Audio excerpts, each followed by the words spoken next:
Okay guys, so now let's see how we can work on creating bullets. Sometimes you want to write something and then you want to make it in a bullet format, or you want to add sub bullets.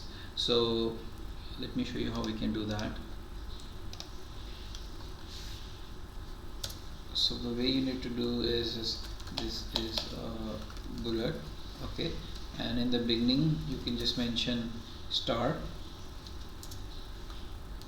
This is another bullet point,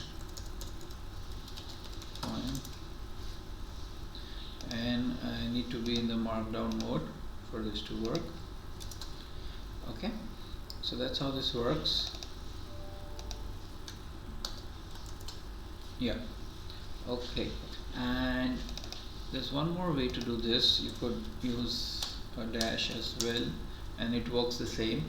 And if you want to add a sub bullet, so like this is main bullet, and then you want to add a sub bullet under this, so you press a tab and then you can use asterisk, and this is a sub bullet point, right? So that's the way you could do this. And you could also use a dash here. It works the same. So either use an asterisk or a dash and it would work the same, right?